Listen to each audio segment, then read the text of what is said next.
Last ചെയ്ത വീഡിയോയുടെ final പാർട്ടൊന്ന് കണ്ടു നോക്കിയാലോ. എന്താണെന്നറിയില്ല, ഈയിടെയായിട്ട് എന്ത് പർച്ചേസിങ്ങിന് പോയാലും ഈ ഒരു പിങ്ക് ഷെയ്ഡിനോടാണ് എനിക്ക് വല്ലാത്തൊരു പ്രിയം കേട്ടോ. അപ്പോൾ നമ്മളെ കസ്റ്റമർ ഓർഡർ തന്നിരിക്കുന്നതും ഈ ഒരു ഷെയ്ഡായിരുന്നു. അപ്പോൾ അതാ നമ്മൾ അതിൻ്റെ വർക്ക് മെറ്റീരിയലൊക്കെ വെച്ച് സ്റ്റിച്ച് ചെയ്ത് സോൾഡറിങ് അയണിങ് വെച്ച് കുറച്ച് ആപ്ലിക് വർക്കൊക്കെ നമ്മൾ കൊടുത്തിട്ടുണ്ട്. ഈ ഒരു പ്രഷർ ഫുഡ് അടിപൊളിയാണ് കേട്ടോ. നമ്മൾ വർക്ക് മെറ്റീരിയലൊക്കെ സ്റ്റിച്ച് ചെയ്യുമ്പം എപ്പോഴും നമ്മൾ കട്ട് ബീഡ്സ് ഒക്കെ കട്ട് ചെയ്ത് പോകുന്ന ഒരു പ്രോബ്ലം ഫേസ് ചെയ്യാറുണ്ട്. അപ്പോൾ അങ്ങനെയുള്ളവർക്ക് സ്റ്റിച്ച് ചെയ്യാൻ ഏറ്റവും യൂസ്ഫുൾ ആയിട്ടുള്ളൊരു സിംഗിൾ പ്രഷർ ഫുഡാണ്. വേണമെന്നുണ്ടെങ്കിൽ താഴെ കമൻറ്റ് ചെയ്താൽ ഞാൻ അവരെ കോൺടാക്ട് ചെയ്യേണ്ട നമ്പർ താഴെ കൊടുത്തേക്കാം. അപ്പോൾ നമുക്ക് ഫൈനൽ ലുക്ക് ഒന്ന് കണ്ടു നോക്കിയാലോ. ഇതൊരു ബഡ്ജറ്റ് ബൈ ഗൗൺ ആയതുകൊണ്ട് തന്നെ ഞാൻ ഒരു ഗ്ലൂ വെച്ചിട്ടാണ് താഴേക്കുള്ള ആപ്ലിക് വർക്കൊക്കെ ഫിനിഷ് ചെയ്തിട്ടുള്ളത്.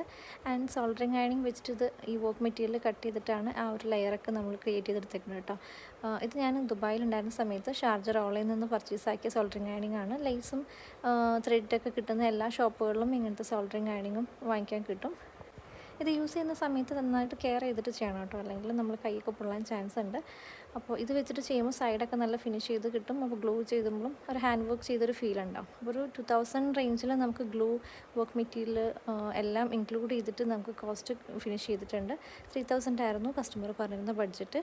അപ്പോൾ ആ ഒരു ബഡ്ജറ്റിൽ തന്നെ നമുക്ക് ആൾക്ക് ഫൈനൽ ലുക്ക് കംപ്ലീറ്റ് ചെയ്യാൻ പറ്റിയിട്ടുണ്ട്. അപ്പോൾ ഫൈനൽ ലുക്ക് കണ്ടിട്ട് നിങ്ങൾക്ക് ഇഷ്ടമായോ ഇല്ലയെന്നൊക്കെ കമൻറ്റ് ചെയ്യുക. ഈ ഒരു ബഡ്ജറ്റിന് ഇത് ലാഭമാണോ എങ്ങനെയാണെന്നൊക്കെ പറയാം കേട്ടോ. അപ്പോൾ ഇതുപോലുള്ള വീഡിയോസിനായിട്ട് നമ്മൾ പേജ് ഫോളോ ചെയ്യാൻ മറക്കണ്ട. നെക്സ്റ്റ് വീഡിയോയിൽ കാണുന്നവരെയും താങ്ക് യു, ബൈ.